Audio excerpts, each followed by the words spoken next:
Hello student, welcome to বংবায়ালানের বংবায়ানতে তোমাদের জন্য NM GNM 2024-এর জন্য যে লাইসেন্স সিরিজ চলছে, আজকে তার ডে 11। এই ডে 11-এ 20খানা প্রশ্ন রয়েছে। এই 20খানা প্রশ্ন একটু অন্যরকম ডিফিকাল্ট লেভেলে রয়েছে। তোমাদের বর্তমানে প্রশ্নের প্যাটার্ন কিন্তু চেঞ্জ হচ্ছে, সেই কথা ভেবেই তোমাদেরকে এই ধরনের কোশ্চেনগুলো প্র্যাকটিস করাচ্ছি। তো সমস্ত কোশ্চেনগুলো তোমরা দেখো, আর কতগুলো নিজেরা করতে পারলে সেটা দেখলে বুঝতে পারবে তোমাদের প্রিপারেশনটা কেমন রয়েছে। আর সেটা আমাকে কমেন্ট বক্সে জানিয়েও যে কতগুলো প্রশ্ন তোমরা নিজেরা করতে পারলে। দেখো, তোমরা এনএম জেএনএম এর যদি প্রিভিয়াস ইয়ারের কোশ্চেন আনসার সলভ চাও, তার আলাদা প্লেলিস্ট করা রয়েছে, সেখান থেকে দেখে নিতে পারো। আর এই যে সিরিজটার আর 10টা ভিডিও যদি দেখতে চাও, এনএম জেএনএম 2024 বলে প্লেলিস্ট করা রয়েছে, সেখান থেকে দেখতে পারো। এছাড়া এই সমস্ত প্রশ্নের পিডিএফগুলো যদি পেতে চাও, বংবায়ালার টেলিগ্রাম চ্যানেলে জয়েন করবে। ওখানে তোমাদেরকে পিডিএফগুলো প্রশ্ন উত্তর সহ আমি প্রোভাইড করি। তো দেরি না করে আজকের ক্লাসটা স্টার্ট করছি। দেখো, প্রথম প্রশ্ন কি রয়েছে। প্রথম প্রশ্ন রয়েছে, ড্রসোফিলা মাছিতে কিরূপ ক্রোমোজোম দেখা যায়? 4টে অপশন রয়েছে, অ্যাসেন্ট্রিক, মনোসেন্ট্রিক, ডাইসেন্ট্রিক, পলিসেন্ট্রিক।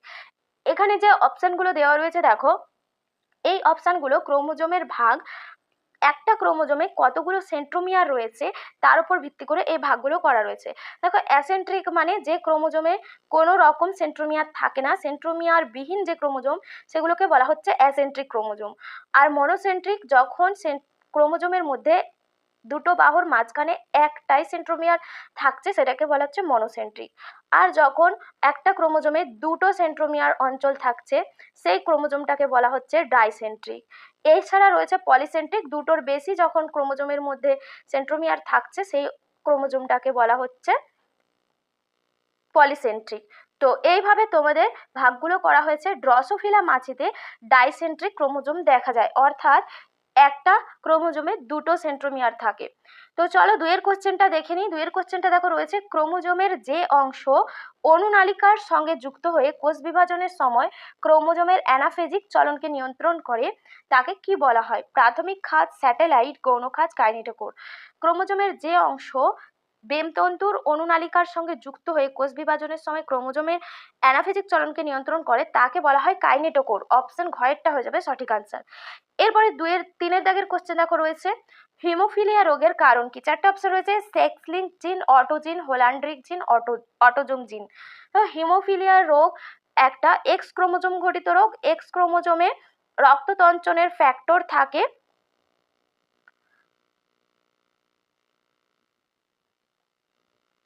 এক্স ক্রোমোজোমে রক্ততঞ্চনের ফ্যাক্টর থাকে ফ্যাক্টর 9 আর ফ্যাক্টর 8। তো এই দুটো ফ্যাক্টর যে কোনো একটার অভাবেই হিমোফিলিয়া রোগ দেখা যায়। তো এই হিমোফিলিয়া রোগ যেহেতু এক্স ক্রোমোজোমে অবস্থিত, হিমোফিলিয়া রোগের জিনটা, সেই জন্য এটাকে বলা হয় সেক্স লিঙ্ক জিন। অপশন কয়টা হয়ে যাবে সঠিক আনসার। আর অঙ্কোজিন বলা হয় যেগুলো ক্যান্সার, যে সমস্ত জিন ক্যান্সার রোগের জন্য দায়ী তাদেরকে অঙ্কোজিন বলা হয়। আর হোলান্ড্রিক জিন বলা হয় ওয়াই ক্রোমোজোমের ওপর যে সমস্ত জিন রয়েছে তাদেরকে বলা হয় হোলান্ড্রিক জিন।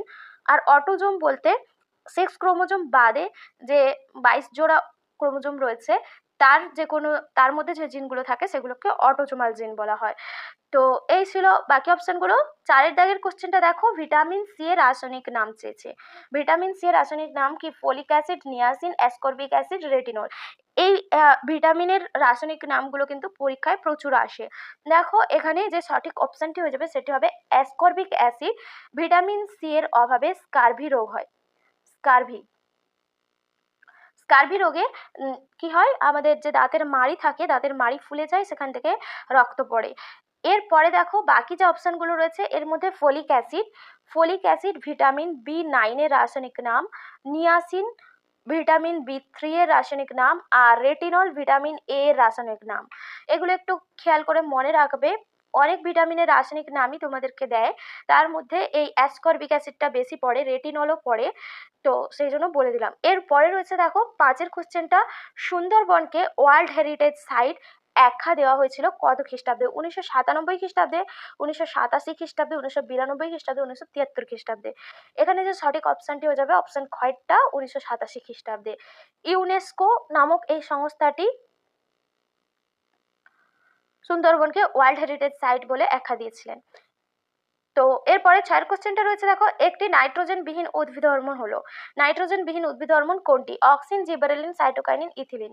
এখানে যে সঠিক অপশনটি হয়ে যাবে সেটি হবে জিবারেলিন। জিবারেলিন একটি নাইট্রোজেনবিহীন উদ্ভিদ হরমোন। আর ইথিলিন হলো একটি গ্যাসীয় হরমোন। ইথিলিন ফল পাকাতে সাহায্য করে। এরপরে 7 কোশ্চেনটা, উৎসেচকের রাসায়নিক প্রকৃতি কিরূপ হয়? উৎসেচক বা enzyme, DNA, RNA, lipid, protein. উৎসেচকের রাসায়নিক প্রকৃতি কি হয়? উৎসেচক প্রোটিন ধর্মী হয়। তো অপশন ঘয়েরটা হয়ে যাবে সঠিক আনসার। এরপরে 8 কোশ্চেনটা দেখো কি রয়েছে, বেমতন্তু দ্বারা গঠিত হয়।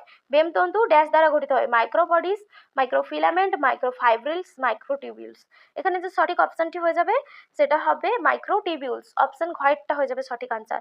বেমতন্তু মাইক্রোটিউবিউলস দিয়ে গঠিত হয়। এরপরে 9 কোশ্চেনটা রয়েছে, সেন্ট্রোজোমের সাইটোপ্লাজমকে কি বলা হয়? এখানটায় হবে এটা হচ্ছে স্নায়ুকোষের সাইটোপ্লাজমকে কি বলা হয়? স্নায়ুকোষের সাইটোপ্লাজমকে বলা হয়, 4টে অপশন রয়েছে, এন্ডোপ্লাজম, এক্টোপ্লাজম, নিউরোপ্লাজম, নিউক্লিওপ্লাজম। এখানে যে সঠিক অপশনটি হয়ে যাবে সেটা হবে নিউরোপ্লাজম।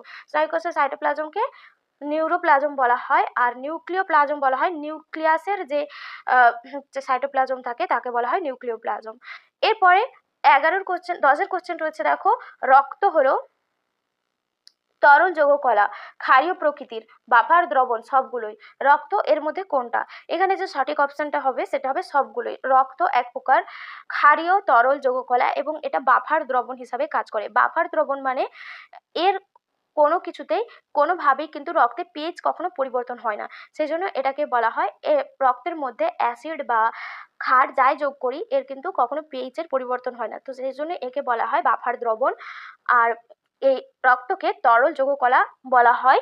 রক্ত ভ্রূণের মেসোডার্ম স্তর থেকে উৎপন্ন হয়, মেসোডার্ম। তো এরপরে দেখো 11 দাগের কোশ্চেন রয়েছে, আবরণী কলার উৎপত্তি হয় কোথা থেকে? 4টে অপশন রয়েছে, এক্টোডার্ম, এন্ডোডার্ম, মেসোডার্ম, সবগুলোই। আবরণী কলার উৎপত্তি, আবরণী কলার উৎপত্তি হয় এক্টোডার্ম স্তর থেকে। এরপরে রয়েছে 12 কোশ্চেন, নিম্নলিখিত কোনটি বিদারী ফল? বিদারী ফল কোনগুলো? পিজম স্যাটিভাম, ক্যালোট্রপিস প্রোসেরা, ভিটিস ভিনিফেরা, ক খ উভয়ই। এখানে দেখো পিজম স্যাটিভাম মটরের বিজ্ঞানসম্মত নাম, ক্যালোট্রপিস প্রোসেরা ধুতুরার বিজ্ঞানসম্মত নাম, ভিটিস ভিনিফেরা এটা আঙুরের বিজ্ঞানসম্মত নাম। এবার বিদারী ফল মানে যে সমস্ত ফলের দানাগুলো যদি পরিণত হয়ে যায় তাহলে কি হয়, ফলটা নিজে থেকেই ফেটে যায়, সেই ফলগুলোকে বলা হয় বিদারী ফল। এখানে যে সঠিক অপশনটি হয়ে যাবে সেটা হবে অপশন ঘয়েরটা, ক খ উভয়েই, অর্থাৎ মটর আর ধুতুরা দুটোই কিন্তু বিদারী ফল। এরপরে রয়েছে 13 দাগের কোশ্চেন, নিম্নলিখিত কোনটি একটি দ্বিবীজপত্রী উদ্ভিদ যার কাণ্ড নেই? 4টে অপশন এখানেও রয়েছে, অ্যারসিটোবিয়াম, মাইনোটিসিয়াম, পিজম স্যাটিভাম, সিসেরা অ্যারিটিনাম, কোনোটাই নয়। এখানে দেখো সিসেরা হবে না, সিসার অ্যারিটিনাম। এখানে যেটা হবে প্রথম অপশনটা হয়ে যাবে সঠিক আনসার। এটা একটা ক্ষুদ্রতম দ্বিবীজপত্রী উদ্ভিদ যার কোনো কাণ্ড নেই। এরপরে 14 দাগের কোশ্চেন হচ্ছে, ব্যাকটেরিয়ার শ্বসন প্রক্রিয়া কোন অংশ দিয়ে চালায়? এখানটায় একটু কোশ্চেনটা টাইপিং মিস্টেক হয়ে গেছে। ব্যাকটেরিয়ার শ্বসন প্রক্রিয়া চালায় কোন অংশ দিয়ে হবে? 4টে অপশন রয়েছে, রাইবোজোম, পলিজোম, ফ্যাগোজোম, মেসোজোম। এখানে যে সঠিক অপশন হবে মেসোজোম। ব্যাকটেরিয়ার মাইটোকন্ড্রিয়া থাকে না, এদের কোষ পর্দাটা ভাঁজ হয়ে গিয়ে মেসোজোম গঠন করে, যেখান দিয়ে এরা ব্যাকটেরিয়া শ্বসন প্রক্রিয়া চালায়। আর সমস্ত প্রাণীরা, অন্য প্রাণীরা যাদের মাইটোকন্ড্রিয়া রয়েছে তাদের শ্বসন প্রক্রিয়া মাইটোকন্ড্রিয়ার মধ্যেই হয়। এরপরে দেখো 15 দাগের কোশ্চেন কি রয়েছে, নিম্নলিখিত কোনটি থার্মো অ্যাসিডোফাইলিস ব্যাকটেরিয়া? 4টে অপশন রয়েছে, পাইরোকক্কাস, লোভেনুলা, মাইকোপ্লাজমা, রিকেটসিয়া। এখানে যে সঠিক অপশনটি হয়ে যাবে থার্মো অ্যাসিডোফাইলস, মানে এরা অতিরিক্ত উষ্ণতায় থাকতে পারে এবং অতিরিক্ত আম্লিক পরিবেশেও থাকতে পারে, সেই জন্য এদেরকে থার্মো অ্যাসিডোফাইলিস ব্যাকটেরিয়া বলা হয়। এখানে যে সঠিক অপশনটি হয়ে যাবে সেটা হবে পাইরোকক্কাস। পাইরোকক্কাস কিন্তু থার্মো অ্যাসিডোফাইলিস ব্যাকটেরিয়া। এর মধ্যে দেখো মাইকোপ্লাজমা রয়েছে, এই মাইকোপ্লাজমা হলো ক্ষুদ্রতম কোষ, ক্ষুদ্রতম কোষ, সবচেয়ে ক্ষুদ্রতম কোষ হচ্ছে মাইকোপ্লাজমা। এরপরে 16 দাগের কোশ্চেন রয়েছে, দেখো নিম্নলিখিত কোনটি সালোক সংশ্লেষকারী প্রাণী? সালোক সংশ্লেষকারী প্রাণী, অ্যামিবা, প্যারামেসিয়াম, ইউগ্লিনা, এন্টামিবা। সালোকসংশ্লেষকারী প্রাণী, এদের মধ্যে সবুজ রঞ্জক পদার্থ থাকে অর্থাৎ ক্লোরোফিল রঞ্জক পদার্থ, সেজন্য এরা সালোকসংশ্লেষে সক্ষম। এখানে যে সঠিক অপশনটি যাবে ইউগ্লিনা। ইউগ্লিনা একটি প্রাণী কিন্তু যেটা সালোকসংশ্লেষে সক্ষম। এরপরে দেখো 17 কোশ্চেন রয়েছে, নিম্নলিখিত কোনটি এন্ডেমিক প্রজাতি রোগ। এই ধরনের কোশ্চেন কিন্তু প্রচুর পরীক্ষায় আছে এনএম জেনেম পরীক্ষাতে। তো এখানে বলেছে এন্ডেমিক প্রজাতি রোগ। এন্ডেমিক মানে আঞ্চলিক রোগ, যেগুলো একটা নির্দিষ্ট অঞ্চলের মধ্যেই সীমাবদ্ধ থাকে, যে সমস্ত রোগ তাদেরকে বলা হয় এন্ডেমিক রোগ। এখানে 4টে অপশন দেখো, গয়টা, টাইফয়েড, আমাশয়, টিটেনাস। এখানে যেটা সঠিক আনসার হয়ে যাবে সেটা হবে গয়টার। এই গয়টা রোগ আয়োডিনের অভাবে হয়, এটা হিমালয়ের পাদদেশ অঞ্চলে বেশি দেখা যায়, সেই জন্য এটাকে বলা হয় হচ্ছে এন্ডেমিক রোগ বা আঞ্চলিক রোগ। এরপরে রয়েছে দেখো 18 কোশ্চেনটা, স্লিপিং সিকনেস ছড়ায় কোন ভেক্টরের মাধ্যমে? ফল মাছি, সেটসি মাছি, এডিস মশা, কিলোক্স মশা। এখানে যে সঠিক অপশনটি হয়ে যাবে সেটসি মাছি। সেটসি মাছি দ্বারা স্লিপিং সিকনেস এর যে হচ্ছে কি এর জীবাণুটা ছড়ায়। এরপরে রয়েছে দেখো ব্যায়ামের পুরো কথা কি? 4টে অপশন রয়েছে, variable associated mutualism, vesicular arbuscular mycorrhiza, vitamins and minerals, variable adenine mutation. এখানে যে সঠিক অপশনটি হয়ে যাবে অপশন খয়টা, ভেসিকুলার আরবাসকুলার মাইকোরাইজা।